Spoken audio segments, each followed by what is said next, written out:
இயேசு கிறிஸ்துவில் எனக்கு பிரியமான சகோதர சகோதரிகளே, எது முக்கியம், சட்டமா இரக்கமா என்ற தலைப்பை இன்றைய நற்செய்தியின் வாயிலாக ஆண்டவர் இயேசு கிறிஸ்து நமக்கு கொடுத்திருக்கின்றார். பொதுவாக நாம் சிலரை பழமைவாதிகள் என்று சொல்லுவோம். காரணம், அவர்கள் புதுமைகளை ஏற்றுக்கொள்ளவில்லை என்பதால் அல்ல, மாறாக அவர்கள் தங்களை மாற்றிக்கொள்ள தயாராக இல்லை என்பதால்.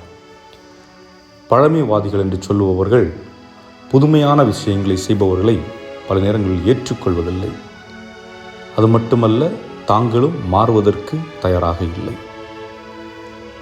பொதுவாக நமது ஊர்களில் அதே போன்று நம்முடைய குடும்பங்களில் பல குறியீடுகள் இருக்கும். ஏன் செய்கிறோம் என்று தெரியாது, ஆனால் செய்ய வேண்டும் என்று வற்புறுத்தப்படுகிறோம். அதே போன்று யூத சமூகத்திலும் பரிசேயர்கள் மற்றும் மறைநூல் வல்லுநர்கள் சட்டத்தை கடைபிடிக்கக்கூடியவர்களாக, அதே நேரத்திலே சட்டங்களை மற்ற மக்களுக்கு விளக்கிக் கூறுபவர்களாக இருக்கின்றார்கள். அவர்களை பொறுத்தவரை ஓய்வு நாளில் எந்த வேலையும் செய்யக்கூடாது. ஓய்வு நாள் என்பது கடவுளுக்கான நாள்.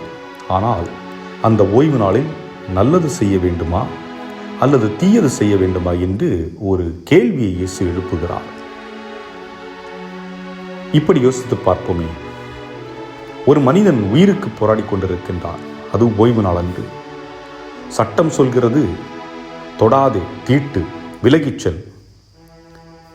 இங்கே அந்த மனிதனை காப்பாற்றி மருத்துவமனைக்கு எடுத்து செல்வது நல்லதா, அல்லது விலகிச் சென்று சட்டத்தை கடைபிடித்து விட்டோம் என்று சட்டை காலரை தூக்கி விடுவது நல்லதா? இயேசு சொல்கிறார், ஓய்வு நாளாக இருந்தாலும் பிறர்பு பணியை மேன்மையோடு செய்ய வேண்டும் என்று குறிப்பிடுகிறார். அதை செய்வதற்காக தான் நம்மையும் அழைக்கின்றார். இனி நற்செய்தியிலே இயேசு கைசூம்பி இருந்த ஒரு இளைஞனை குணப்படுத்துகிறார். அதாவது ஒருவனின் உடலில் உள்ள மனதில் உள்ள வேதனையை இயேசு அகற்றுகிறார். இது அந்த மனிதனுக்கு மகிழ்ச்சியை கொடுத்திருக்கும். அவனுடைய குடும்பத்தில் உள்ள ஒவ்வொருவருக்கும் மகிழ்ச்சியை கொடுத்திருக்கும். அவர்கள் ஆனந்தத்தில் திளைத்திருப்பார்கள். ஆனால் அந்த சட்டத்தை தூக்கி பிடித்து கொண்டிருந்த அந்த புண்ணியவான்கள், மறைநூல் அறிஞர்களும் பரிசேயர்களும் அதில் திருப்தி அடையவில்லை. மகிழ்ச்சி அவர்களுக்கு இல்லை. காரணம், அவர்கள் மனம் கல்லாக இருக்கிறது. மற்றவர்களுக்கு நல்லது நிகழ்ந்தால் கூட அதை பற்றி மகிழ்ச்சியை கொள்ள அவர்கள் மனம் மறுக்கிறது. அதை கரைக்க வேண்டும். கல்லான இதயம் என்று சொல்லுகின்ற பொழுது, அந்த கல்லான இதயம் என்பது அன்பை உணராது, இரக்கம் கொள்ளாது, சிரிக்க தெரியாது, மன்னிக்க தெரியாது. ஆக மொத்தம் இறந்த பிணத்திற்கு சமம். ஆகவே ஆண்டவர் நம்மை இரக்கமுள்ளவர்களாக வாழ அழைக்கின்றார். அதாவது சட்டம் மனிதனுடைய வாழ்வை நேர்படுத்துவதற்காக ஏற்படுத்தப்பட்டதே ஒழிய சட்டத்திற்கு மனிதன் அடிமை இல்லை.